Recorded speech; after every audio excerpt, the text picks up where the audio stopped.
Bienvenidos a Cambia de Chip, el podcast de actualidad donde padre e hijo hablan de los temas que todos deberían saber, pero nadie te quiere explicar. Soy el doctor Said Cañarte. Y yo, Aaron Cañarte. Un gusto estar con ustedes una semana más y agradecer a todos nuestros seguidores que de a poco se van incrementando y van siguiendo nuestro podcast y nos encuentras como CDC Podcast. Empecemos.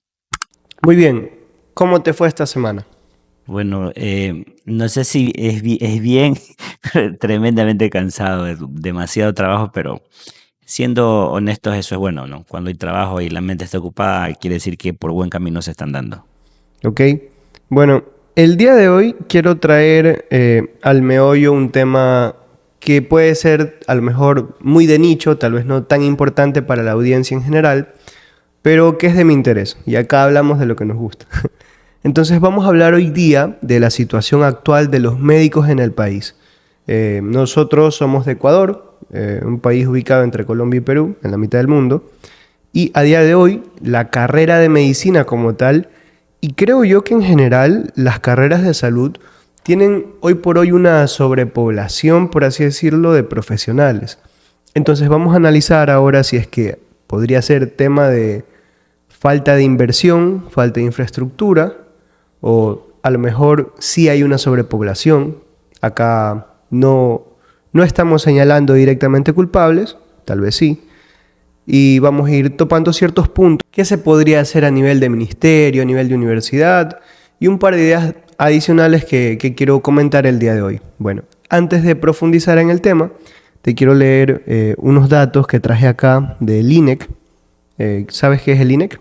Claro, el Instituto Nacional de Estadísticas y Censos. Justo hoy estaba dando la materia de minería de datos y tratamos ese tema con los alumnos. Les decía que cuando busquen información estadística, al menos del Ecuador, busquen en páginas oficiales y sitios especializados. En nuestro país el INEC es la voz cantante en lo que se refiere a estadísticas, ¿no? Claro. Entonces, bueno, en Ecuador, en nuestro país, según los datos del INEC y del Ministerio de Salud, para el 2023 había cerca de 68.839 médicos registrados. Eso nos da una tasa de alrededor 34.8 médicos por cada 10.000 habitantes, lo cual es muchísimo más alto de lo que recomienda la OMS, que sugiere que al menos deben ser 23 médicos por cada 10.000 habitantes. Entonces, desde acá vamos identificando ya el primer problema. Si es que a lo mejor hay falta de infraestructura, es un tema que se hablará más adelante, pero partiendo de este punto, la realidad es que sí hay una sobrepoblación de profesionales y que la única manera de regular esto es a través de las universidades. Continuando, aquí hay un problema, y es que la distribución es clave acá. Hay provincias donde sobran médicos en las ciudades, pero faltan muchos especialistas en las zonas rurales. En muchos lugares no hay pediatras, ginecólogos ni médicos rurales suficientes. Aunque el número total se ve bien, la realidad local es otra. Esto se debe a que, evidentemente, como en las ciudades grandes hay más oportunidades y mejores sueldos, la gente compite por esos lugares y evita, por ejemplo, las zonas fronterizas, las zonas de escasos recursos, donde a lo mejor sí podrían necesitar médicos, pero quizás el prestigio que se puede obtener o directamente los ingresos no son realmente representativos para todo el esfuerzo que conlleva prepararse para poder ser un médico. Bueno, ¿qué te podría decir? Tú debes conocer bastante la temática. Para empezar, para quienes no conoces, ahí es médico también, y siempre hemos hablado de esta problemática, ¿no?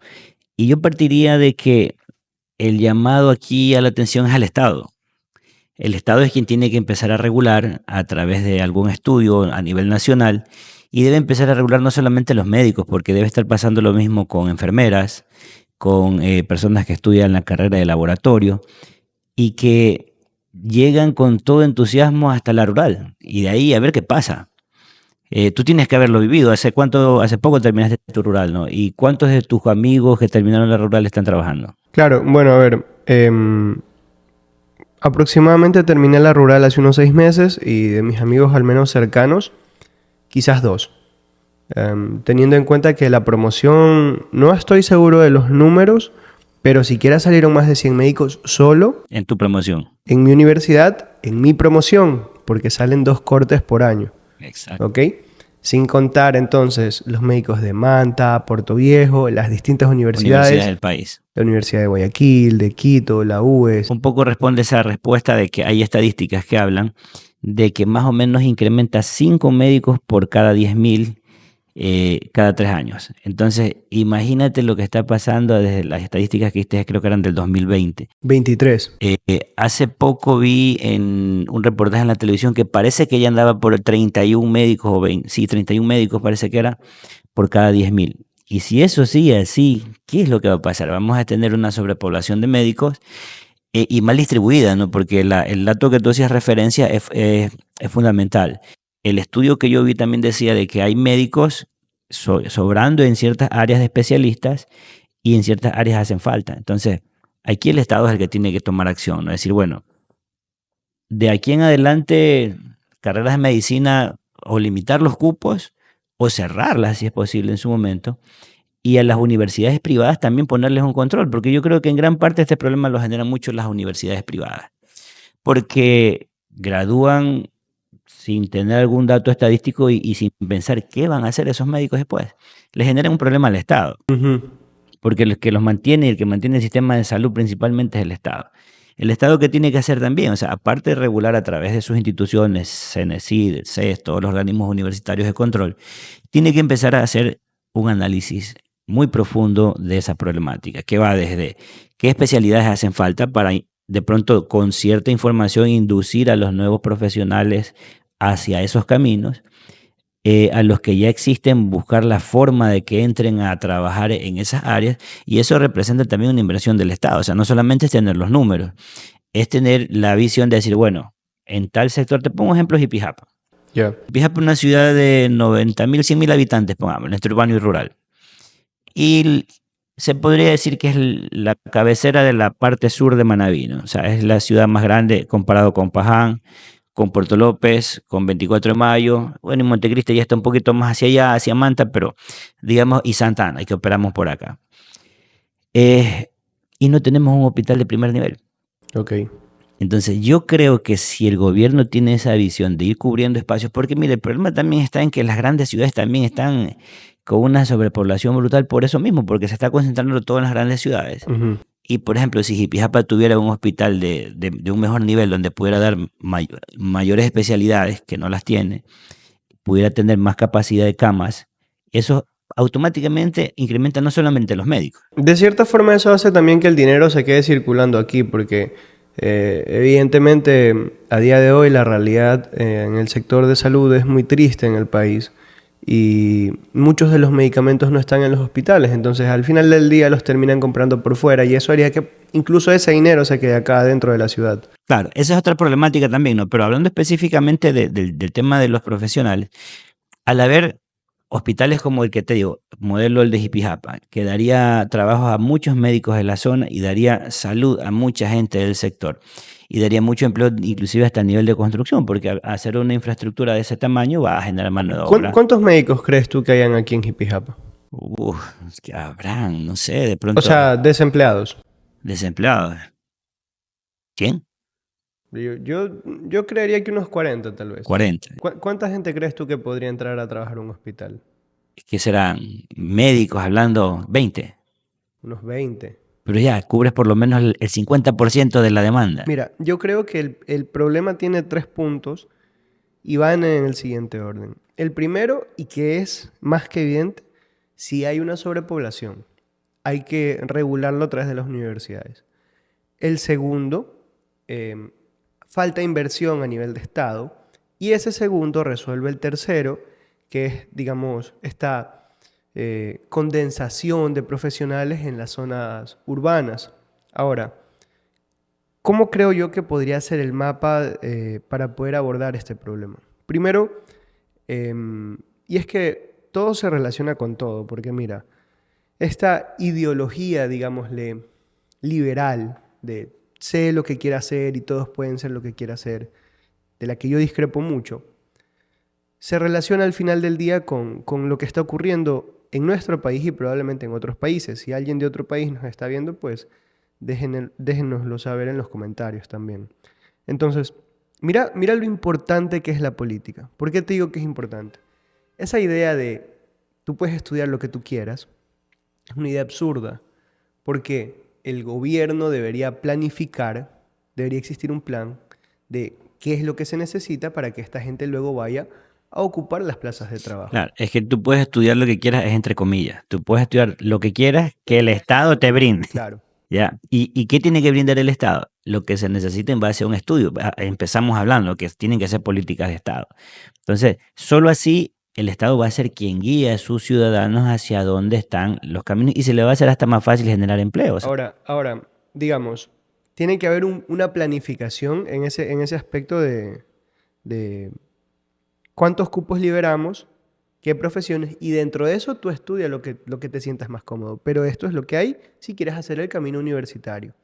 Dentro de este mismo punto, que es la evidente sobrepoblación, está que, a mi opinión, tiene que ser terminantemente prohibido que las universidades privadas preparen médicos. No debe ser posible, por múltiples motivos. Y ¿cómo cuáles? el principal de todos estos es que en las universidades públicas, y yo estudié en una universidad privada, en las universidades públicas se forman a los estudiantes, ¿verdad?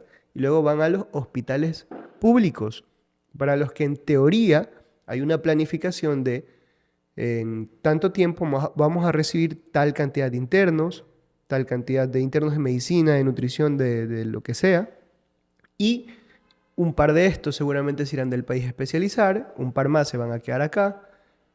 Evidentemente, quizás debería haber alguien desempleado, tal vez, que realmente es impensable, no debería ocurrir, debería ser como en el sistema de Estados Unidos. Tú allá no escuchas que hay un médico desempleado, ¿ok?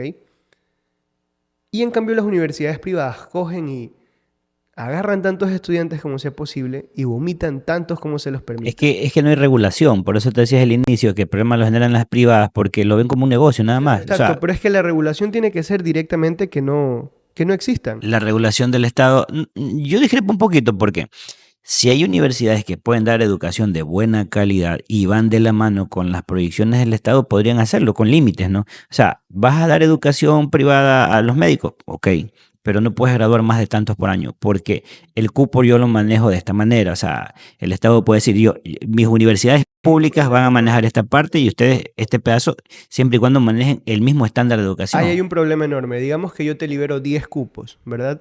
Y para las universidades privadas es súper rentable estudiar, que alguien estudie una carrera de medicina, digamos que vale $40,000 por estudiante si pagas ahí ya, ¿verdad? Tienes 400,000 en un plazo de 5 años, ¿cierto? Para tú poder darle servicio a esas 10 plazas necesitas un montón de infraestructura, ¿ok?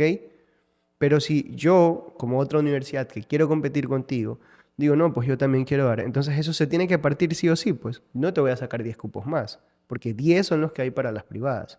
Si están dispuestos a pelearse esos 10 cupos, está bien. Y ahí viene otro problema, ok, no estamos dispuestos. Entonces, ¿quién va a monopolizar eso? No, pero es que ahí tiene que venir la excelencia, o sea, universidades especializadas en eso. A ver, la universidad tal es la única privada donde puedes estudiar medicina, por decirlo de alguna Ya, pero es manera. que todos quisieran ser esa que prepara a los Y médicos. ahí viene la libre competencia y la que esté mejor puntuada, esa es la que puede graduar. Es que analízalo a detalle.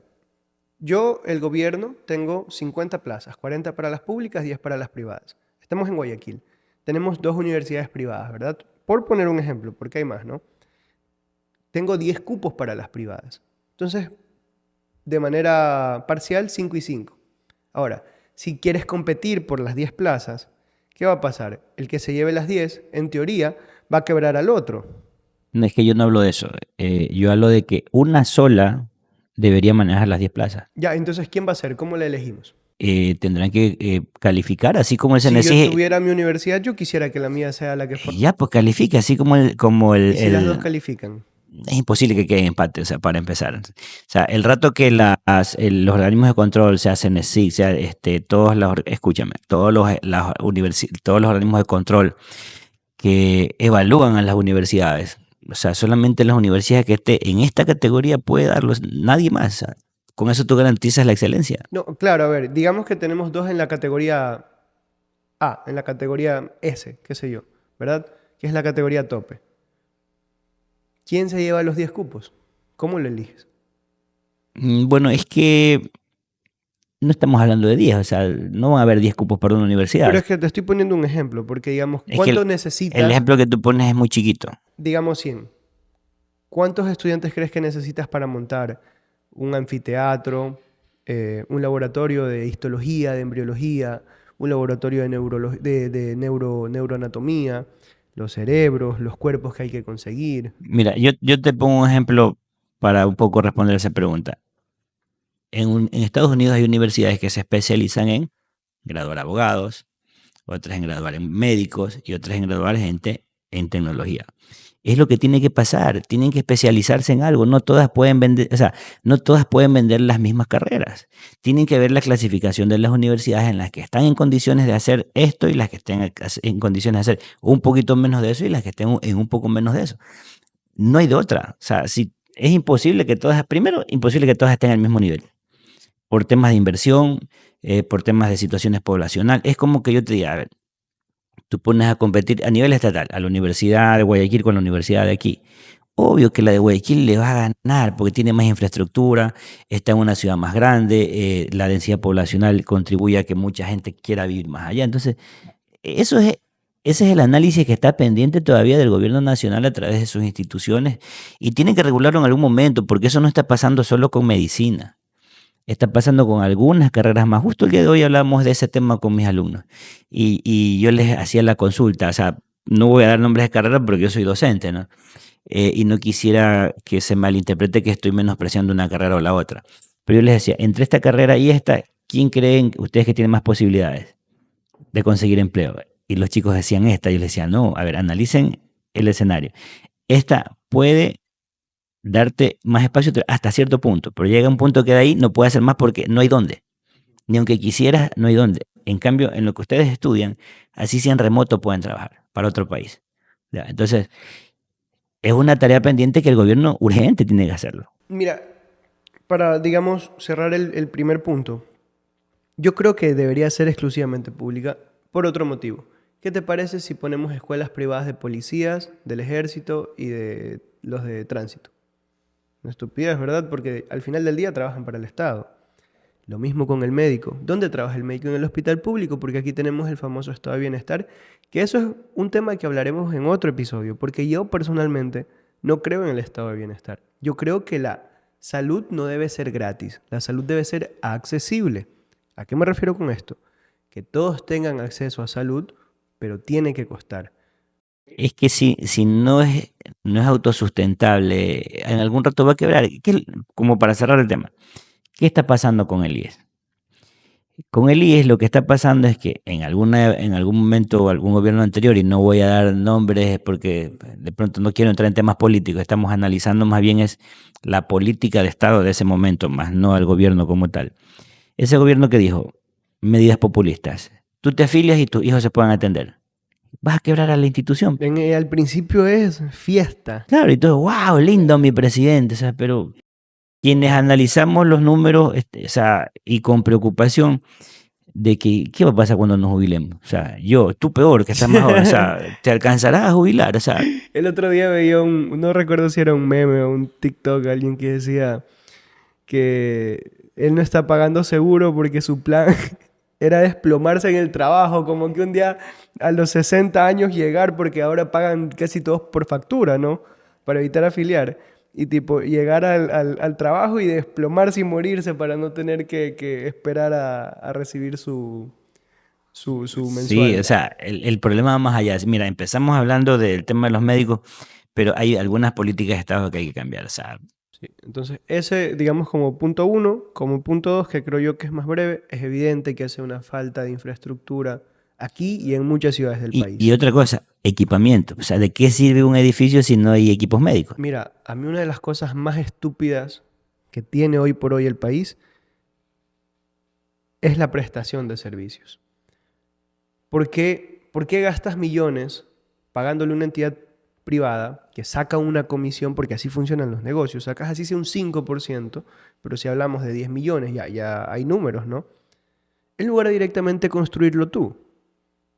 Y nos ahorramos ese 5, 10, 15, 20%. No, y el proceso yo conozco bastante ese proceso porque yo trabajé para una institución de salud Y en esa época empezaron los convenios con el IES. Que al principio también era divertidísimo. Claro, mucha gente se atendía en las clínicas Y rayos X y laboratorio a cada rato. y después, ¿cuál fue el problema? Que esas empresas privadas, unas quebraron y unas están al borde de la quiebra. Esa institución, no voy a dar su nombre porque por temas éticos, cuando yo salí de esa institución, el IES le debía, creo que era $3 millones. Un tiempo después, a mis amigos que siguieron trabajando ahí, no sé si siguen ahí, les pregunté que en cuánto iba la deuda, iba en 7. Después de un tiempo volví a preguntar, iba en 13. Y la última vez que pregunté, eran 30 millones los que le debían. Claro.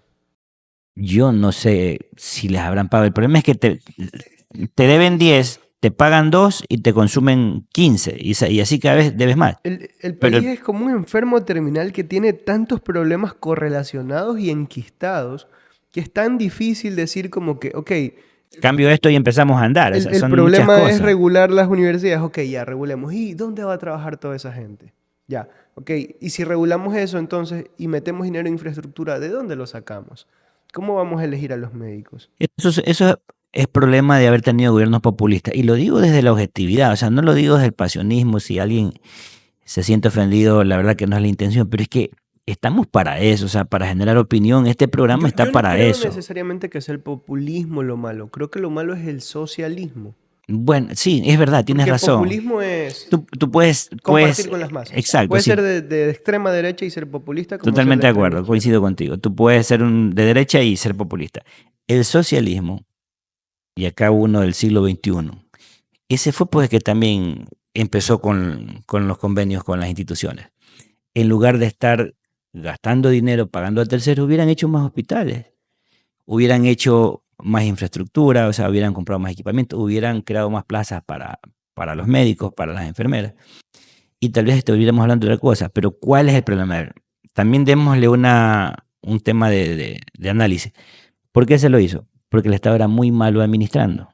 Entonces dijeron, ahora mejor que el otro provea el servicio y yo te pago a ti. El otro día tú me dabas una alternativa que veníamos conversando en el carro de cómo podría ser administradas las instituciones de salud públicas, que me decías que directamente sería mejor contratar a una empresa con cláusulas de alcance de objetivos, que si no se logran, pues se tenga que devolver el dinero. Y eso me hace Claro. sentido.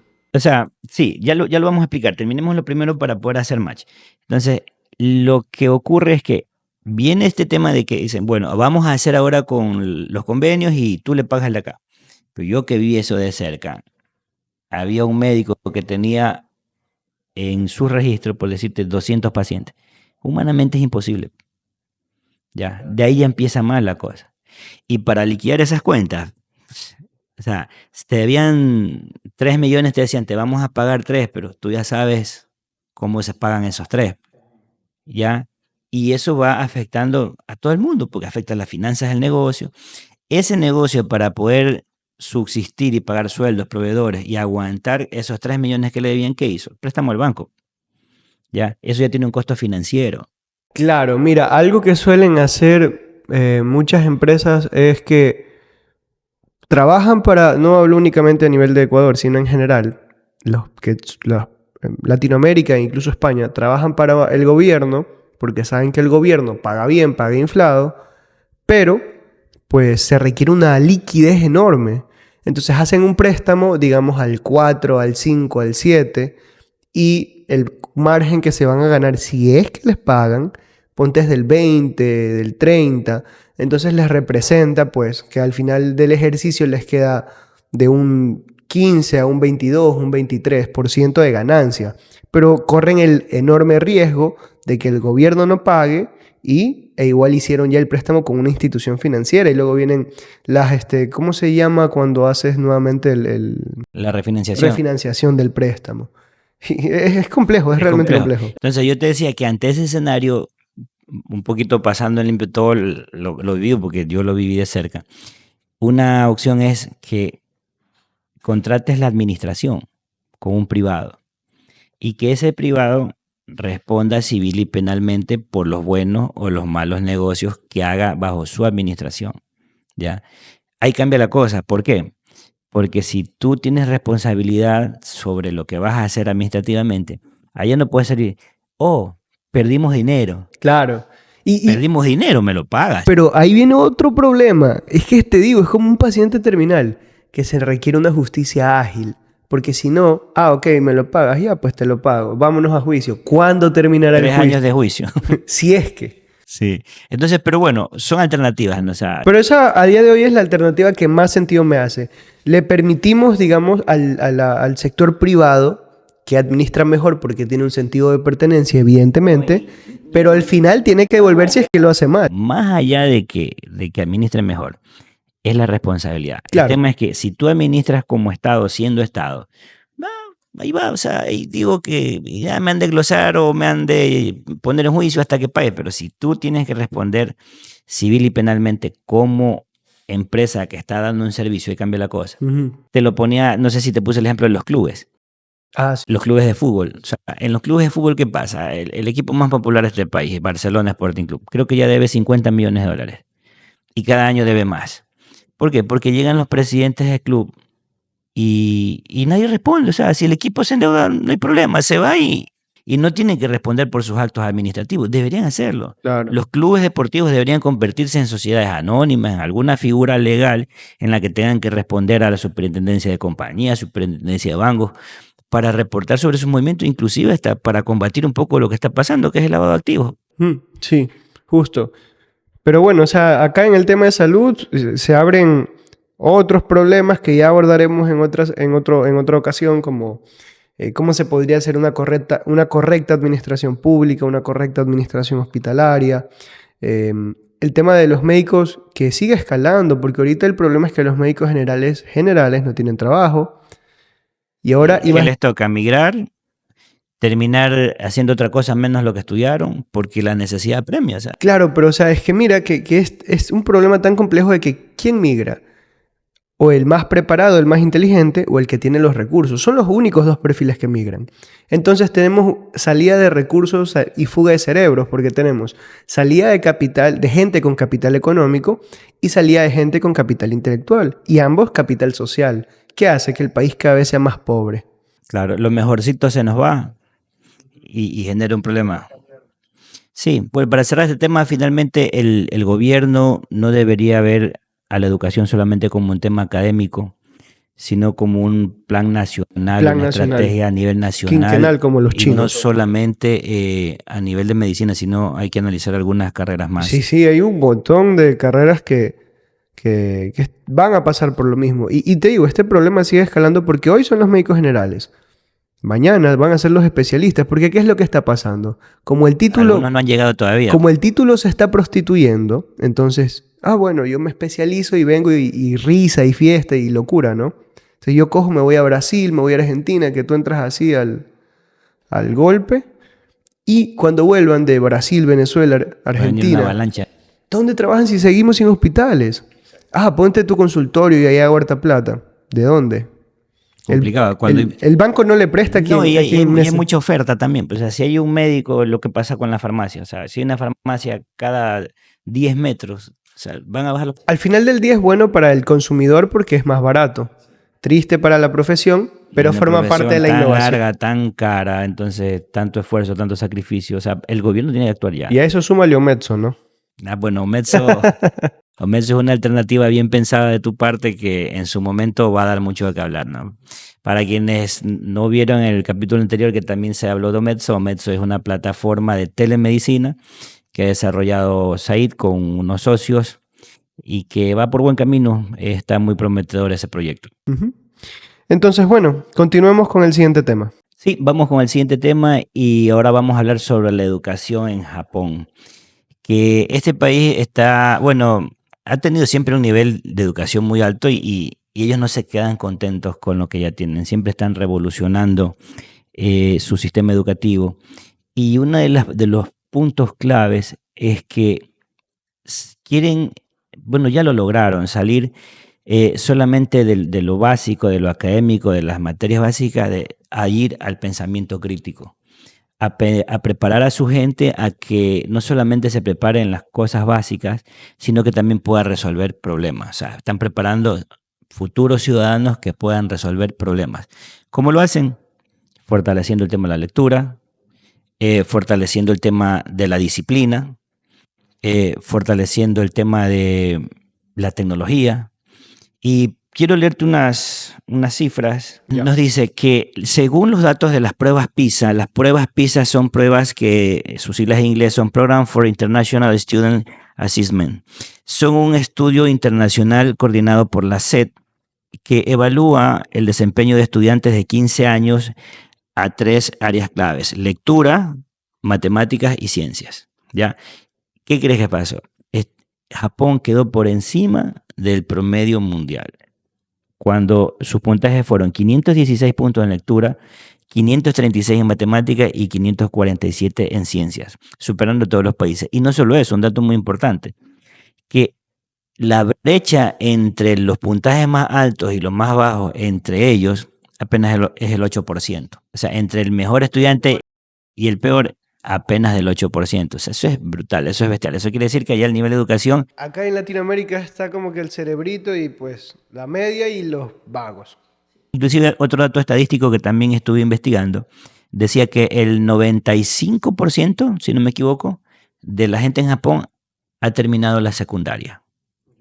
Y el 61% ha terminado sus estudios universitarios. ¿Tienes tal vez datos de cómo está el tema de culmen de estudios universitarios acá en el país? Creo que alguna vez lo hablamos, pero No averigüé esos datos porque íbamos a hablar un poco más bien era de la educación en Japón, pero es un tema a analizar, ¿no? Porque, por ejemplo, acá hay un ranking que generalmente en las privadas están en la San Francisco de Quito, la U es en Guayaquil, Católica y por ahí, o sea, para de contar, ¿no? O sea, son las que siempre están en el top 5 de universidades. Pero también es porque evalúan temas de infraestructura que otras no lo tienen, o sea, también cuánto cuesta cada una de esas universidades, ¿no? pero hablando pues de las privadas, porque a nivel estatal la SPOL y, o sea, las que están primero son otras. Sí, no, yo te hablaba a nivel privado, ¿no? O sea, a nivel estatal ya es distinto la evaluación. Entonces, nos decía, mira, que aparte de la brecha que es el 8%, dice, y con otros países es del 13%. O sea, Japón está en un nivel de educación mucho más alto que en relación a los demás países. O sea, 13 por encima del segundo mejor. Ajá, Es bastante. es bastante, o sea. Y nosotros no sabes cuánta es la diferencia. Y nosotros seríamos un caso especial de análisis. Sí hay gente muy buena, ¿no? Pero son como que un pico en la, Oye, en pero la, sabes en- que en el la otro día línea. conversaba con Paulina. Paulina es mi hermana menor. Y bueno, no recuerdo cómo surgió bien el tema, pero la cosa es que estábamos hablando de que en general el latino es más inteligente, sino que es menos disciplinado. Yo creo que inteligentes somos todos. Es que No, yo ahí sí discrepo. no. ¿Sabes por qué? Porque depende mucho desde tu entorno. O sea, hay muchas cosas que marcan eso. A ver, yo soy una persona muy radical con mis posturas y a mí no me gustan digamos, los políticamente correctos. Yo creo que, a ver, te pregunto, ¿tú crees que existe gente fea y bonita? Sí. Ok, habrá Dependiendo del gente, estándar de qué es bonito para cada ya, sector. ahí hay un error, por ejemplo. Bonito y feo no, es otra historia que ver con, digamos, gustos ya particulares de colores. ¿A qué voy? ¿Qué es bonito, qué es feo? Es todo aquello que sea simétrico. La chica puede ser morena, blanca, o el varón puede ser alto, bajo. ¿Qué es lo que nos atrae? La simetría. Mientras Sí, he más... visto esos estudios que hablan de la simetría, pero Y eso se debe a esta cosa del número Fibonacci, hay todo un estudio que lo explica. Dentro de esta simetría, un pequeño rasgo de imperfección le da un plus, como por ejemplo un lunar, que es una imperfección, o digamos esos hombres tipo que uno dice, es como que bien atractivo, pero tiene la nariz bien grande, que en teoría es feo por separado, pero en conjunto da un plus. Ya, existe bonito y feo, y no depende del ojo que mire la belleza, no. Bonito y feo existe porque bonito, o esa atracción, depende de la simetría. Asimismo, yo creo que existe inteligente y no inteligente, porque es el resultado del cúmulo de las células, de las neuronas, ¿verdad? O sea, no. Yo creo que todos podemos aprender, pero es como te lo explico. O sea, yo, por más que quiera yo ser Brad Pitt, no lo soy. Y asimismo, habrá gente que por más que le meta ganas, directamente no es inteligente dentro de lo que consideramos inteligente dentro de lo que es matemáticas, lengua, ¿me entiendes? Bueno, es que ahí varía porque o sea, ¿qué es la inteligencia? Es la capacidad de resolver cosas, de resolver problemas. Ya, tú puedes tener muy buena memoria, que la gente confunde eso. Tú puedes ser un buen memorista y todo lo que lees te lo grabas, pero te pongo a hacer un análisis de lo que te aprendiste y ahí te quiero ver. Entonces, hay que diferenciarnos la inteligencia con tener buena memoria y otros aspectos que también, por ejemplo, cuando tú eres bueno comunicando, disimulas también tu falta de, entre comillas, inteligencia y viene por medio de la inteligencia emocional y todas esas cosas. Y si tú te das cuenta, estamos hablando de lo que están haciendo los japoneses. Están trabajando en esos aspectos que se dieron cuenta que la educación no es solamente apuntes, no es solo una calificación, no es que el mejor es el abanderado y ese tiene garantizado el éxito. Yo te he puesto que si hicieran un estudio de cuántos abanderados llegaron a feliz término en sus estudios, yo creo que la mayoría no lo han hecho, porque son muchas cosas más que entran en juego, o sea, lo que hablábamos, ¿ya? Entonces, en Japón se dieron cuenta que el camino era otro, o sea, que sí, que de alguna manera hay que evaluar. Igual hay algo hay que memorizar, algo hay que evaluar, Sin duda, exacto, pero no debe ser la esencia de la educación. O sea, yo cuando doy clase a mis alumnos, ¿yo qué es lo primero que les digo? No se preocupen que conmigo todo van a pasar. Y se quedan mirando que nos va a regalar la nota. Yo les digo, pero déjenme terminar de explicarles, van a pasar aprendiendo, les digo. Porque les explicaré las veces que sean necesarias, porque algunos tienen, yo estoy consciente de que algunos tienen una capacidad de aprendizaje más rápida, otros más lenta, pero al final, ¿cuál es mi misión? ¿Cuál es mi razón de ser como docente? Enseñar. Entonces yo le digo, chicos, no se preocupen que todos van a aprender. Y terminan aprendiendo, unos más lento, otros más rápido, y al final les hago tutorías, les explico las veces que es necesario y terminan pasando. Las veces que se han quedado es porque ya no llegaron a dar examen o porque se retiraron, pero los que han asistido normalmente terminaron aprendiendo. Ya, mira, dos cosas como que un poco con eso, lo que decíamos de la inteligencia. Yo tengo un recuerdo de que yo tenía un profesor de matemáticas que era muy bueno, no sé si lo conté ya tal vez en otro video, pero él una vez dice, bueno, hagamos grupos. Y yo cojo y armo mi grupo pues con mis amigos y digamos nos íbamos cargados. Con los top 5 del Ya, curso. y entonces el profesor viene y ya, él se va al baño, creo, y cuando regresa, la gente indignada, unos en una esquina, otros por otro lado, que estamos acá y nosotros en nuestras mesitas. Los mejorcitos ahí. Digamos, y el profesor enojado dice, a ver, y esto tuvo que haber sido idea de Said. ¿Por qué son egoístas? Y yo le digo, pero no entiendo cuál es el problema. Usted sabe que aquí están los que más saben. Y yo le digo, pero ¿y cómo si todos somos inteligentes? Si usted siempre dice eso. Ya pues. Y me mandaron a inspección y me separaron y mandaron a otro grupo. Pero, o sea, es lo que te digo. No, pero yo en ese caso hago juegos, ¿no? ¿Juegos en qué sentido? Por ejemplo, les digo, a ver, yo mismo les armo los grupos a veces, al azar. A veces Yo creo que esa es la mejor forma, al azar. mm, hay casos y casos. Y yo voy mezclando, voy cambiando porque, Al azar o por afinidad. no, escuchen, es que en la diversidad de momentos es donde crece el ser humano. Me ha pasado que a propósito he puesto a uno, entre comillas, más estudioso con dos o tres que son menos dedicados, menos estudiosos. Y me dice, pero profe, es que yo en la vida te vas a enfrentar con eso, le digo. O sea, cuando vayas a Claro, trabajar, eso sí es cierto. El profesor Rolando a mí me formó el carácter con esos grupos que me armaba. ya, entonces yo hago eso, o sea, le digo, no, chicos, o sea, me pasó también un día que también a veces hago para ver hasta dónde avanzan. Le digo, chicos, Aprendí a ponerme el equipo al hombro. armen sus grupos, les digo. ¿Y qué ocurre? Arman sus grupos y alguien se queda fuera. Siempre los que faltan más o los que son menos dedicados, siempre los dejan fuera. Y había uno que no sé si era el caso de él. Y me dice, profe, me escribe por interno, nadie me quiere recibir en el grupo. Y yo le digo, yo dentro dije, qué bestia, que estás alto. No sé, escribe en el grupo que yo voy a escribir. Y yo les pongo, es lamentable de que tenga que intervenir yo y que no tengan afinidad ni empatía con su compañero. El grupo que llegue con un elemento superior al que yo dije, les pongo cero. Entonces, ¿a qué los obligué? A que alguien lo reciba a las buenas o a las malas.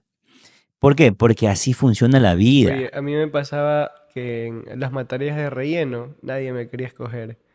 Y siempre era como que me cargaba encima una amiga y otro amigo que por ahí andan.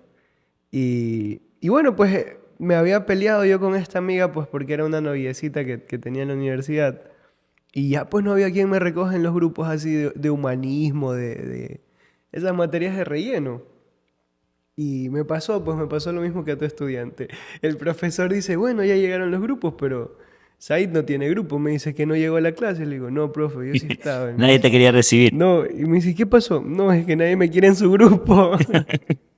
Porque eso hay mucho que escribir, papelógrafos, y yo me declaraba Mira, loco. hablemos de otras habilidades que, para no irnos del tema, los japoneses están haciendo. Otro de los pilares de ellos es el deporte, ¿ya? Entonces, también pasa que hay gente que tiene habilidades para jugar fútbol, para jugar básquet, otros para el atletismo y otros para ningún deporte, otros nomás, o sea, acompañan, dan barra, o sea, Yo soy malo, yo soy y, de los que abarra. y tú eras uno de los que daba barra, yo recuerdo.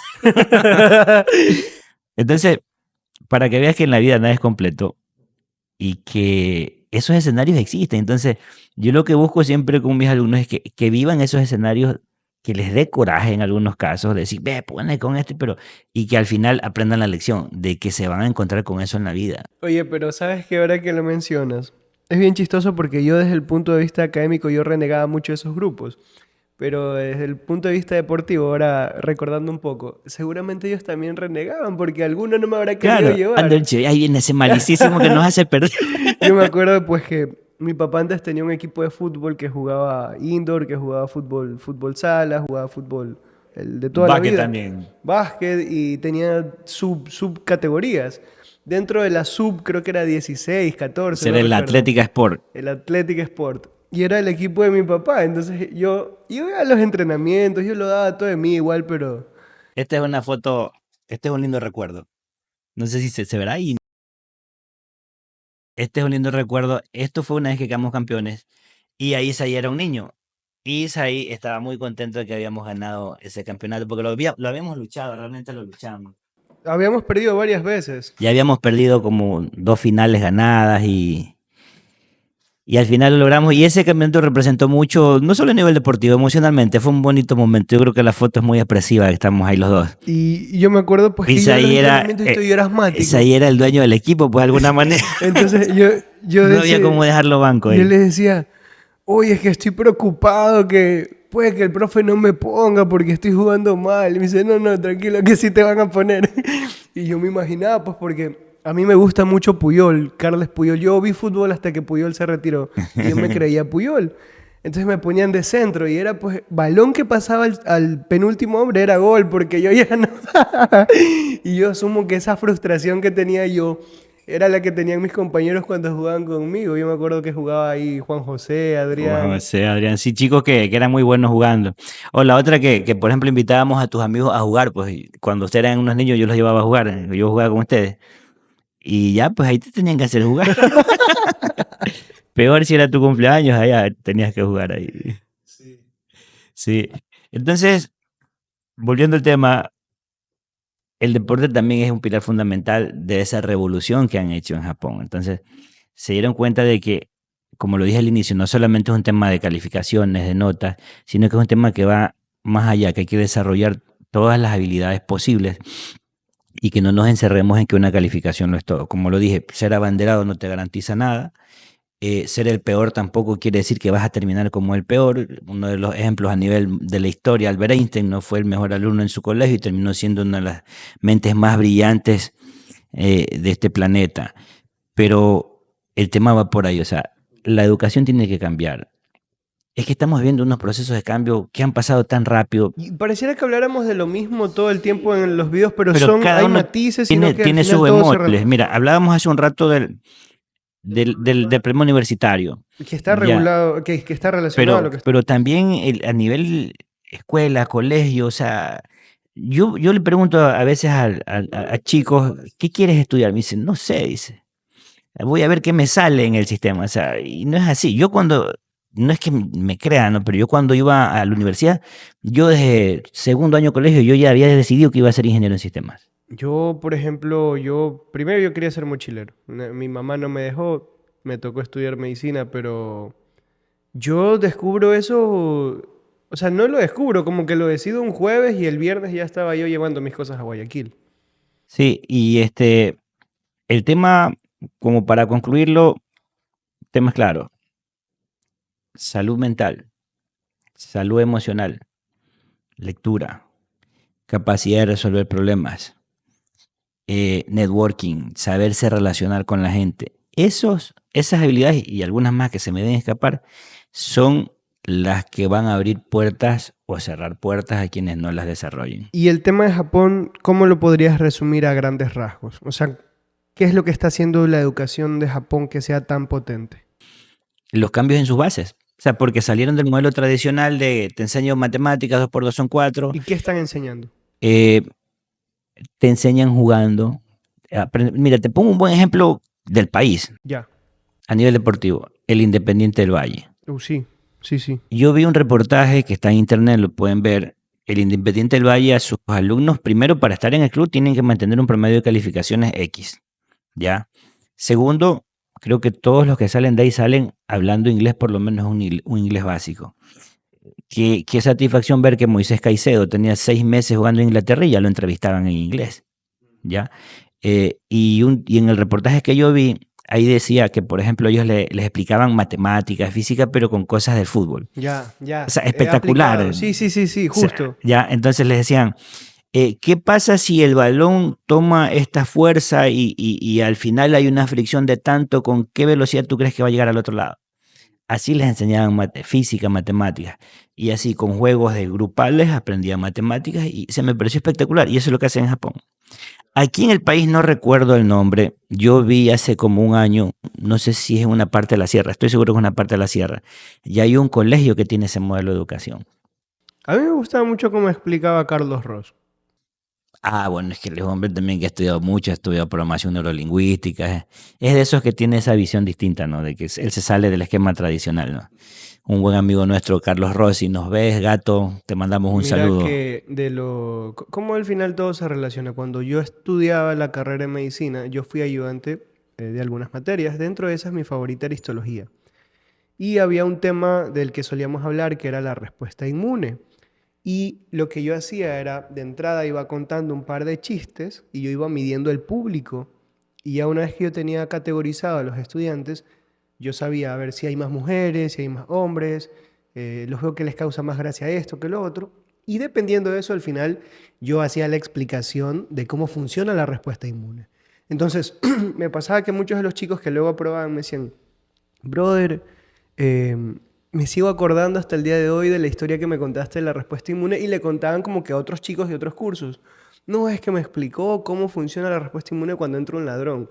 Y decía, no, te vas a estar hablando de otra cosa porque a mí él me enseñó como un partido de fútbol.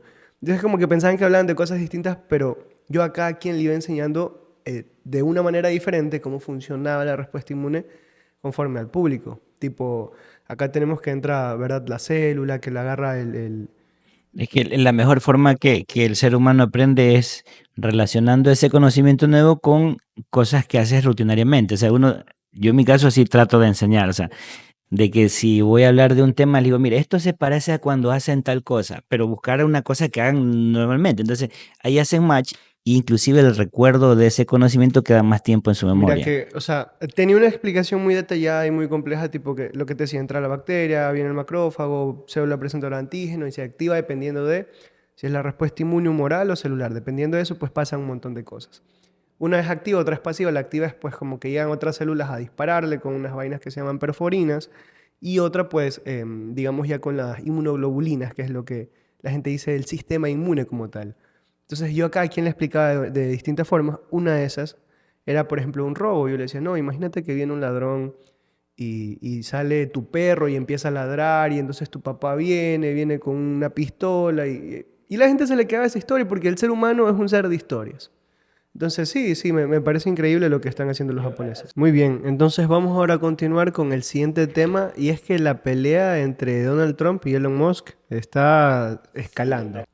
Sí, y es que justo pues el otro día estaban dando en X, que como te decía, a día de hoy es la única red social que realmente estoy utilizando, y me llegó una notificación de que Elon Musk había tuiteado algo, y lo que decía era algo tipo, bueno, llevaba ya un par de tweets anteriores diciendo lo ineficiente que estaba haciendo el gobierno de Estados Unidos y todas estas historias, de que le repugnaba la ley que estaban incentivando, que no recuerdo bien cuál era el término en inglés, pero la traducción en español era algo como una ley muy bonita, a beautiful bill, a beautiful, algo así, no recuerdo. Y de, One Big Beautiful. One Big Beautiful Bill. y de repente entonces sube Elon Musk algo tipo que Donald Trump, o sea, que el motivo por el cual no liberaban los archivos de Epstein era que Donald Trump estaba involucrado en ellos. Para esto, este tema de Jeffrey Epstein, pues, em, fue un tema muy polémico hace un par de años de un tipo que estaba enquistado en las aristocracias de Estados Unidos, se codiaba con muchos poderosos, tenía una isla donde llegaban a realizar todo tipo de actos con menores, trata de personas, etcétera. Y cuando él iba a declarar, amaneció muerto. Dicen que se suicidó, pues hay muchas cosas incongruentes en la historia, pero es lo que hay, ¿no?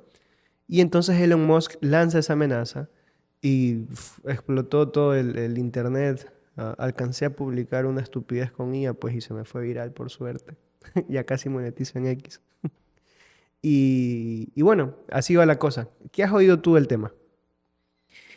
Bueno, esta es una pelea que eso es como cuando, o sea, dos personas muy poderosas se saben sus secretos. Como cuando los más grandes del colegio se van de golpe. Exacto, o sea, son Uno igual quiere ver. los pesos pesados del mundo El y el morbo presidente también, ¿no? el presidente del país más Más poderoso poderoso y y el el hombre hombre más más rico del poderoso del mundo. mundo, porque es un hombre que tiene mucha información, también es poderoso, ¿no? Eh, algunos temas a analizar ahí. Primero, que como lo hemos venido diciendo, la política no es un buen negocio para quien está metido en los negocios como tal. A día de hoy, 138.000 millones ha perdido Tesla. No es una buena mezcla, ¿no? O sea, en un, en un, en un día perdió 34 mil millones, en un solo día. Sus acciones cayeron también, al igual que las de Donald Trump. Donald Trump tiene, entre sus empresas, tiene una que se llama Trump Social. Esa cayó Creo que era 8%. Social Trust, no era Trump. Trust Social, sí.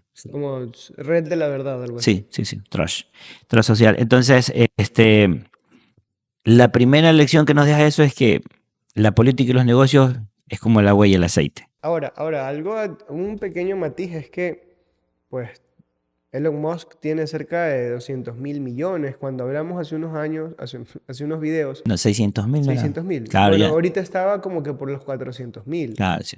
Pero Donald Trump tiene solo 5.000. No es solo, Es nada lo que pero tiene al lado igual de lo de de lo de Elon Musk, pues es. es nada. O sea, Donald Trump es pobre al lado de Elon Musk. Y literalmente ya perdió varias veces la fortuna de Trump solo en acciones con lo que ha estado haciendo Elon Musk. Exacto. Ahora, y el tema de las acciones es para el análisis, que también ya lo hablamos en otro programa. Primero el tema que decíamos, ¿no? La mezcla entre lo político y los negocios siempre es un mal negocio. Lo segundo, que la política siempre te deja una factura social, emocional. Y te lo digo, y tú lo has vivido, lo viste tú cuando yo estuve algún tiempo en la política. Porque te vas ganando enemigos que a veces ni siquiera conoces. Cometes errores, obvio, también nadie es perfecto, también vas cometiendo errores. Y eso es un caldo de cultivo para que explote lo que está explotando ahora entre ellos. O sea, se saben tantas cosas entre ellos que el uno lo amenaza que no ha salido la lista porque probablemente él esté en la lista, y con los antecedentes que él tiene, pues él ya tuvo unos juicios por... Y ya los perdió, de hecho, sino que es el Exacto, su condición presidente. de presidente evita que el proceso siga. Entonces se presta para la duda y es un escenario complejo. Y por otro lado, Donald Trump, que aprovechando de su posición, lo amenaza que lo va a expulsar de Estados Unidos. Eso está interesante, Entonces, porque creo que no, no lo hablamos el otro día. no, eso no lo Esto es hablamos. nuevo. Porque es noticia nueva. Y por eso creo que es el tercer programa que tocamos temas relacionados a Donald Trump y Elon Musk. Pero es que son noticia mundial. Y solo imagínate que Donald Trump llegase a expulsar a Elon Musk de Estados Unidos. ¿Tú sabes qué pasaría con Tesla y Para todas sus la gente empresas? que pues no está al día digamos, biografía de este tipo de personas, Elon Musk realmente no es estadounidense, él es sudafricano Sudáfrica, sí. y quieren reevaluar su situación actual de migración para ver si le quitan la nacionalidad prácticamente. Sí, entonces, ¿tú cómo crees que deben estar los accionistas de Tesla? Tiene que haber mucha Los de incertidumbre. SpaceX. O sea, obvio que también él se juega sus cartas. También uno dice, me quieres votar y yo tengo negocios con el Estado y yo sé muchas cosas No, del y Estado. Trump le dice que había una aberración con el tema SpaceX y dice, lo voy a cancelar. Y Musk dice, no, yo renuncio. Él cancela los contratos. Claro, más o O sea, menos, pero imagínate el nivel de locura de poder desafiar a para un que presidente. él desafíe de esa manera, es que algo muy fuerte debe saber el Mira, tipo. aquí hay dos cosas, y es que el hombre más rico del mundo se está peleando con el presidente, ¿verdad? Pero el segundo hombre más rico, que es Jeff Bezos, tiene muchos negocios con China. ¿Con quién se queda? Y Bill Gates está en su vida Él está de viendo su locura, filantropía sí, por ahí, allá viendo si en les das África. herencia o no le das a los hijos. Sí, 200.000 millones leí que esta semana tenía pensado meter a... Dijo que no les iba a dejar nada a los hijos. Qué loco. Yo no le hiciera eso a mis hijos. Yo creo que... Sí los obligara a que lo construyan por su cuenta, pero no los dejaría. Mira, hay una frase de Warren Buffett que me gusta que dice, yo les voy a dejar lo suficiente para que puedan hacer lo que quieran, pero lo justo para que no puedan vivir sin hacer nada. Me parece que es lo más Yo saludable. creo que con dejarles educación y un techo, pues es suficiente y el resto pues tienen que salir a buscar la comida, pues si no... pero es otra historia, ¿no? Yo sí creo en la ley de herencia, etcétera, etcétera. Eh, entonces, lo que tiene que pasar ahí es que, y creo que es lo que va a pasar, que los dos se van a quedar callados. No, es que está escalando muy rápido, ¿sabes? Y mira, aquí hay otro tema. Ya, ok, se peleó con Musk. Tienen mucho que perder los dos. Se peleó con Musk. Jeff Bezos está trabajando con China porque no le estaban parando bola, digamos. Y súmale pues que Elon Musk estuvo un tiempo trabajando con el FBI directamente, o no, con el Pentágono, porque, Uy, pero y también trabaja con la NASA, pues porque, SpaceX trabaja con la porque NASA. existía la posibilidad de una guerra real con China, de una guerra real. Es que todo está muy tenso por el tema de que la deuda gringa cada día es más insostenible. Sí. Se vienen tiempos de locura. No, inclusive estaba viendo que China está como que haciendo una especie de criptomoneda, por decirlo de alguna manera, para hacer sus transacciones internacionales. Y Ah, ok, eso y eso con el también yen. Entonces, ayuda a eliminar los petrodólares. y es que eso es lo que el objetivo de China es, o sea, eliminar la hegemonía del dólar a nivel mundial. Es que, ¿sabes qué? Lo que pasa es que los gringos, o sea, aparentan, como país, aparentan, digamos, ser justos, ¿no? Pero realmente lo que hacen es someter a los demás. Por eso el término imperialismo no está mal denominado. O sea, es un imperio que El intenta expandir. imperialismo yanqui, dicen los amigos de Venezuela. Es el que está en Venezuela, Dice Maduro. Elon Musk, no te metas con Venezuela porque te secas. Así, ¿no? Ya está medio brujo. Sí. Entonces, está de alquilar palcos, va a seguir un poco, pero yo creo que al Por- final los dos se van a neutralizar porque y se van empieza a quedar toda en esta silencio. película de manera breve, pues se debe a que anteriormente lo explicamos, ¿no? Elon Musk estuvo en el equivalente a un ministerio de eficiencia, que era el Doge, y pues estaba tratando de reducir este gasto público, que es el problema urgente de Estados Unidos. Y sabes que a lo mejor tal vez desde un punto de vista patriótico, porque él tiene sus empresas, él no tenía nada que hacer allá, o a lo mejor te está volviendo loco por poder, quién sabe. Pero el tema es que es real, tienen una deuda insostenible y él quería disminuirla y lo estaba haciendo. No alcanzó sus objetivos, pero lo estaba intentando. Le chantan el muerto, ¿ok? Y entonces viene Estados Unidos y aprueba una reforma para triplicar el gasto y meterlo todo al ejército. Y no sé si tengo mal el dato, creo que no es triplicar, pero fue mucho dinero lo que se tiene pensado destinar ahora al tema armamentístico, el tema del ejército. Y es que no solamente es una movida financiera, sino es que el riesgo de guerra también está. O sea, el anillo este que quiere crear Donald Trump, similar al que tiene Israel con proyectiles y todo eso, el anillo dorado creo que se llama, no recuerdo. Era una inversión de, no era 264.000 millones, algo así. Es una inversión brutal. Entonces, de loco no es, ¿no? Alguna información deben tener para que se quiera. Nadie se defiende por gusto. ¿Qué es lo que pasa? Entonces, em, estos... A ver, aquí me olvidé qué era que iba a decir. Elon Musk. Ah, ok, ya. Entonces, ¿qué es lo que pasa acá? Sale Musk del Ministerio de Eficiencia, supuestamente como amigos, pero él tenía la intención de dejar a un amigo cercano de él como director de la NASA. Y Trump no le iba a aceptar No eso. le aceptan eso y entonces ahí empieza el problema. Ahí empieza el verdadero problema. Porque Trump no es tonto, pues es decir, o sea, te sales, te lavas las manos, me dejas metido a alguien de tu confianza para que te siga informando y yo sigo dependiendo de ti. O sea, Trump lo que menos es tonto. O sea, si mucha de su fortuna la ha hecho, digámoslo claro, o sea, engañando gente. Si tú te ves unos reportajes que hay de él se declaró en quiebra un montón de veces para no pagar deudas y proteger sus bienes. O sea, que es lo que hacen mayormente la gente que tiene mucho dinero. Entonces, tampoco es un angelito. O sea, es una persona que sí, por gusto no ha sido 2 veces presidente de ese país cuando nadie daba un... Hasta contigo aposté la primera vez. La primera es que fue con Hillary Clinton, ¿no? Y yo te decía que no ganaba y terminó ganando. Te jugó la suerte ese día ahí. Sí. Entonces, bueno, vamos ahora con el último segmento a día de hoy, pues que Sí, es... y solo el tema de Trump para cerrarlo, yo creo que va a seguir dando que hablar. Probablemente lo vamos a abordar en algún otro momento. eh, y estemos atentos, ¿no? Estemos atentos a nuestras redes también, síganos en nuestras redes. Estamos como CDC Podcast en todas nuestras redes, en TikTok, Somos CDC sí, Podcast. somos CDC Podcast. Estamos así en TikTok, en Instagram, en Facebook y en YouTube. Síganos. Ok, vamos entonces con la película de esta vez. Bueno, partimos de la película, pero me gustaría un poco hablar no solo de la película, porque la película deja fuera a veces ciertos detalles, ¿no? Ok, Vamos a hablar sobre Steve Jobs, uno de los genios de la tecnología, que lamentablemente por un cáncer de páncreas ya no nos acompaña aquí en la Tierra. Imagínate cuántas cosas se le quedaron en el tintero por inventar. Jobs es mi personaje favorito de todos los tiempos. No es que es un personaje en todo sentido. Qué difícil ha de haber sido trabajar con él. Yo tengo dos personajes favoritos, Jobs y Carlos Puyol. Carles Puyol. Carles Puyol, un personaje del fútbol también, un tipazo. Es que las personas que tienen actitud, temperamento, marcan diferencia. Lo que hablamos hace un rato, ¿no? Yo De lo la amo. educación, ¿no?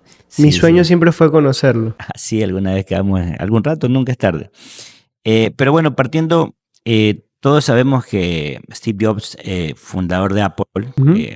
creó Apple, como todo el mundo sabe, una historia muy conocida en un garaje, a sus 21 años, en el año 1985, si no me equivoco.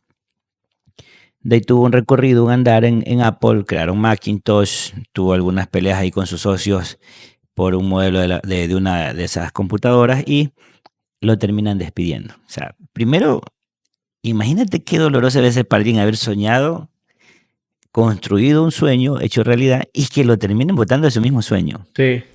Pero vamos a la determinación del tipo. Él se va y en el año 1995 él crea una empresa que nadie daba nada por ella, o sea, y crea Next. Next. Entonces crea Next y comienza a hacerles la competencia a Macintosh. Cuando realmente el genio era Jobs, ¿no?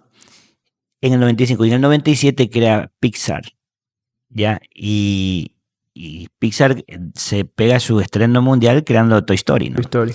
Y de ahí se convirtió en una mega empresa, ¿no? Es demasiado increíble la historia de Y Jobs. cuando ya Macintosh, perdón, cuando ya Apple estaba a punto de la quiebra, ¿cuál fue la solución? A ver, vuelve el perro arrepentido. No les quedó más que llamarlo de una forma inteligente. Se lo llevaron, compraron Next Compraron, sí. para que absorbiera Next y tener al genio. De pronto a Next ni les importaba era Steve Jobs. Algún día hablaremos de mi paso por la política universitaria que tiene una curva similar a lo que le ocurrió a Jobs. Sí, sí, sin duda, ¿no? Algún rato la contaremos, vale la Es muy pena. buena historia. Sí. Entonces se lo llevan a Jobs nuevamente a lo que es Apple. ¿Y qué pasó? Ya pasó uno de los momentos más revolucionarios del presente, Ya. que quebró algunas empresas inclusive. Entre ellas, una de las empresas que quebró fue BlackBerry, BlackBerry. que estaban convencidos de que, Saca primero el iPad. claro, sí, y el iPad la saca porque él le promete, eso es parte de la película, hay una escena en que él dice a la hija, yo lo haré más pequeño, porque él estaba con un Walkman. Para esto, Jobs no reconocía a la hija al principio. Sí, tuvo sus problemas. El tipo era difícil de llevar también. Alguna vez dijo un periodista muy conocido, Roberto Bonafón, una frase que no es de él, no recuerdo qué poeta la dijo. Dice, era fácil de querer, difícil de entender, imposible de olvidar. Sí, un personaje. Eso era Steve Jobs. Entonces, un tipo conflictivo como todo genio, ¿no? Tenía problemas con su hija y en honor a su hija, él crea el iPad. El iPad. Y también el, para, cuando la ve con el Walkman, él dice, bueno, yo voy a meter 300 canciones en un aparatito. Entonces ahí es que crea el reproductor de música y todo aquello. Y con esto nace, es como quien dice el preámbulo al iPhone, ¿no? Ajá. Ya luego faltaba conectarlo, era... Entonces descubrir los materiales que pudiesen hacer que la parte táctil marcara el camino y bueno, mediante algoritmos y programación lo lograron. Rompió esquemas a todo nivel. BlackBerry creía que nunca iba a pasar eso, que la gente nunca iba a dejar el teclado táctil Claro. y Steve Jobs le ¿Tú te ganó la sabes la pelea. historia de BlackBerry? ¿Te has visto la película también? No me he visto la película, viví parte de la historia porque yo fui de los primeros también, fui de la generación que usó BlackBerry, pues, ¿no? Así chiquito, y sería bueno que en un futuro nos traigas esa película. La estrategia de marketing de BlackBerry fue, les dieron BlackBerries como que a la gente más top de la élite de Estados Unidos. Y era tipo, cuando vayas a un lugar, úsalo y ríete a carcajadas y exagera. Y la gente decía, ¿qué está haciendo? Entonces como Claro. veían, ponte a un rico, a otro, solo ricos, usar BlackBerry. La gente decía, yo quiero uno porque tener BlackBerry es sinónimo de prestigio, de ser cool. Y ellos decían, Apple nunca nos va a ganar porque lo que nosotros vendemos es exclusividad. ¿Por qué? Porque tenían el BlackBerry Messenger y tenían aparte pues este teclado que en su momento era innovador también, porque te permitía navegar en web y todo. Claro, pero la parte táctil les ganó la pelea, ¿no? Es que, Y terminó siendo más... es que la parte táctil era terminó más siendo natural. más de lujo y el efecto Apple es bien interesante porque terminó siendo digamos, un instrumento de lujo porque dentro de la gama de teléfonos suelen ser los más caros y sin embargo masivo. Porque, por ejemplo, tenemos lujo exclusivo como la ropa, ¿verdad? Son prendas muy caras que no todo el mundo la tiene. Pero acá cualquiera puede acceder a la gama más alta, o sea, lujo de los teléfonos. Es loquísimo. Sí, más o menos ahí utilizaban el concepto de la marca de ropa, no Louis Vuitton y todo eso, ¿no? O sea, ya los chinos ya le están dañando el negocio y dijeron, ¿cuánto cuesta producir una pieza de esa que la venden en el 8000% de más, ¿no? Pero interesante la vida de Jobs porque el tipo, ¿qué lecciones podemos sacar de aquello? Y eso para todos, ¿no? El mundo no siempre funciona como queremos. Que no siempre tenemos todo a nuestro favor. Que casi siempre uno va contra marea. Y que solo tu determinación te hace llegar a feliz puerto. Entonces, entender que la adversidad a veces es necesaria para crecer, que eso nos hace mejores personas, más fuertes, más determinados, nos hace entender también de que no todo el mundo está para darnos la mano, hay que ser claro, o sea, y que mayormente la gente que te traiciona es la que está más cerca de ti, generalmente es lo que pasa.